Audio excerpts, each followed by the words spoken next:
you to stay on with us because we're shifting focus to some other crucial developments coming in.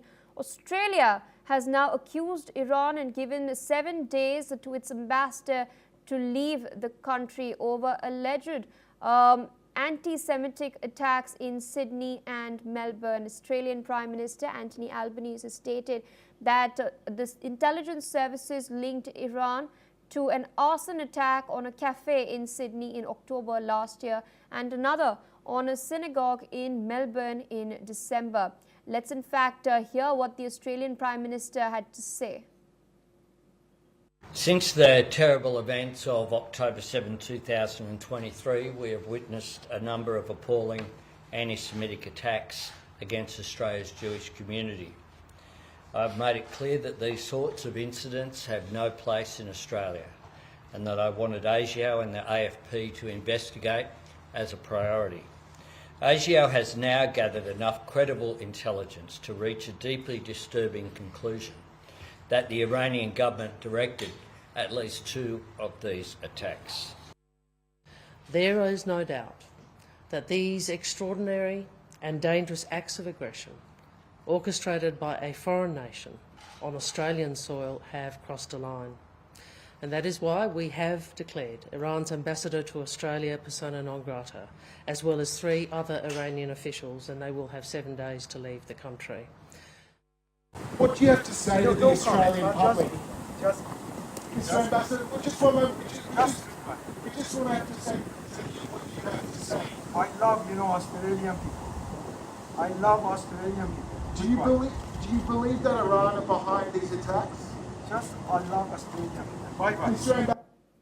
All right. There, of course, we've heard what Anthony Albanese, Australian Prime Minister, as well as what Penny Wong, Australian Foreign Minister, has had to say. The Iranian Ambassador, Ahmed Sadeghi, only had to say that he has love for the Australian people. Meanwhile, Iran has denied its role in these anti-Semitic arson attacks and has threatened reciprocal action after the envoy's expulsion. Let's in fact hear what Ismail Baqai, Iran's foreign ministry spokesperson, had to say. اجازه ندهیم این موضوع تبدیل به یک ابزار جنگ روانی علیه ذهن و روح شهروندانمون بشه.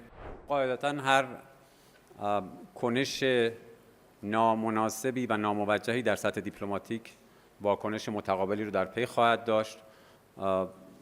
این تحول جدید هست. همکاران من مشغول بررسی موضوع و تصمیم گیری در مورد نحوه پاسخ ما هستند. اما اتهامی که مطرح شده مطلقاً مردود هست. Meanwhile, Iran's foreign minister has stated that Australia's prime minister is a weak politician, claiming that Canberra's moves, including labelling the IRGC as a terror group, were meant to appease Israel. Still with us on the broadcast is Dr. Punsara Amarasinghe. Thank you so much for staying put. We're, of course, tracking yet another aspect to Iran's ties with Australia, which has seen a downturn over the last couple of days ever since the Australian government has accused the Iranians of anti-Semitic plots in Sydney and Melbourne in October and December 2024 respectively. Where do you think this bilateral partnership is going to head from here? Iran is meanwhile claiming that Canberra's moves, including labelling the IRGC as a terror group, were meant to appease Israel. Absolutely. I think this is rather hilarious situation as Canberra's move of making Iranian ambassador to Australia persona non grata, an acceptable person, is very much connected to what Australia initially proposed of acknowledging, recognizing the Palestinian state in the coming September.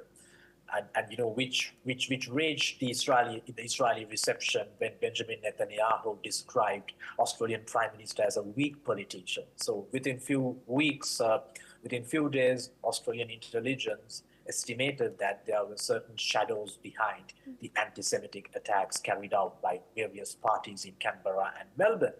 Whatever the evidence would be from my point of view, yes, to a great extent, it is true to acknowledge that the Iranian Revolutionary Guard Corps they have a darker history of carrying out coveted operations worldwide, around the world.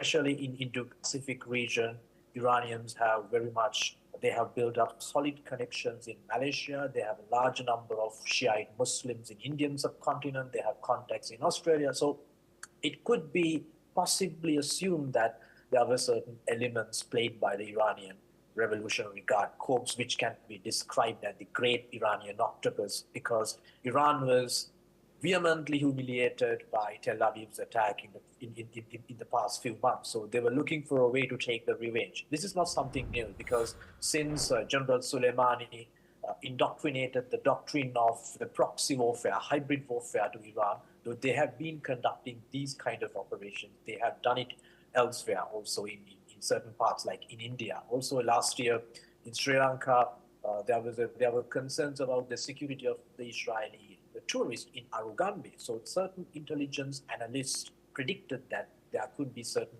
Iranian infiltration in South Asia as well. So from a strategic point of view, yes, the Iranian Revolutionary Guard Corps might have handed their shadowy hands in these anti-Semitic operations in Melbourne, in Australia, so which finally paved the path for certain repercussions to damage the diplomatic relations between Tehran and Canberra at unprecedented level. All right, Dr. Amar Singh, thank you so much